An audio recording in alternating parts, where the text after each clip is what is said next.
Okay, to now participate. before I get to you, Jim, I'd just like to follow Sure. up just a little bit, Kevin. Not too long ago, you made some remarks that were kind of controversial. Right. And what exactly did you say, and why do you think it hit some raw nerves? So what I exactly said, and I don't know, I don't have it right here in front of me, was basically that when we talk about the achievement gap, I'm not sure that's always the best vocabulary to use. I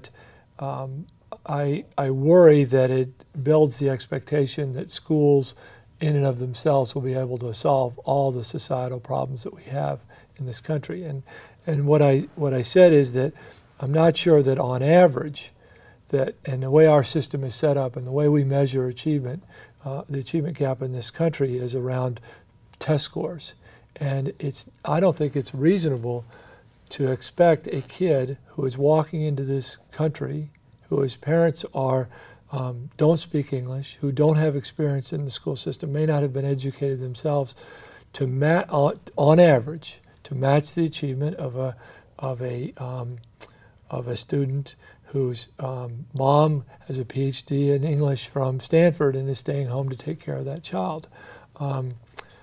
And whose father might have a master's degree Sure, too. right. So why do you think that rubs some people the wrong way? So as I listen to folks in our district who care about issues of equity, and as I listen to and I thought about those comments, I think it goes back to that issue of belief in our schools and in belief in what education can do and what our expectations should be for kids. And I think there was a belief that somehow I didn't believe in our kids, or that I didn't believe that teachers could make those differences.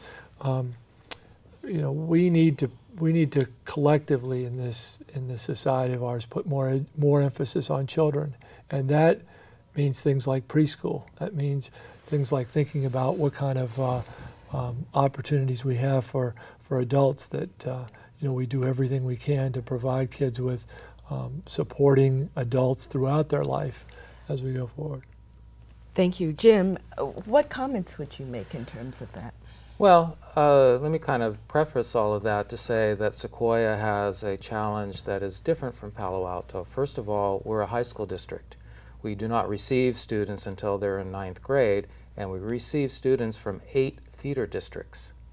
And let me speak a minute about these 8 feeder districts.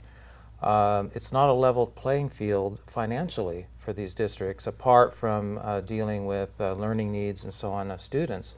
The students coming to us from Woodside, Portola Valley, Menlo Park, those districts, with all of the fundraising and everything that they have, probably are spending double per student as what is spent in Redwood City and in the Ravenswood School District. And right there, you have so many more resources. These are students that are somewhat privileged to begin with, as Kevin is kind of indicating, but on top of that, they have double the resources in the educational program as students who are coming out of Ravenswood and the Redwood City School District. And all of this just really creates a situation where, as students arrive in our district, they're arriving in many different levels and with many different needs. Certainly students that have second language come in with a unique set of needs, but even apart from all of that, again, what resources the Ravenswood School District can provide for their students is so different than the resources that are provided in the more wealthy school districts, that in itself helps create a very uneven playing field as they arrive in our district. I think ideally, to begin to address many of the issues of the achievement gap, we also need to address the inequities in school funding. And that is something that the state has talked about from time to time. In fact, several years ago, there was a big study coming out of Stanford that was going to begin to address these inequities. And obviously, since the economic crisis hit, all of that has just been totally set aside. But again, these inequities just perpetuate themselves. For example, in Redwood City School District, those students and teachers have furlough days coming into this year. I'm not quite sure what is going on in Ravenswood on behalf of that, but again, it creates a situation where these students arrive in high school and they're arriving in such different places.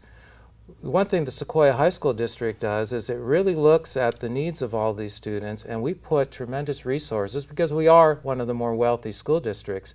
Those students, when they arrive to us, we apply many resources. Kids coming that need special classes or support classes get those. They get 7-period days in many cases to give them an extra class of support. We do take many steps to begin to address these problems, but I think the challenge for us is when they are 15 years old, arriving on our campuses.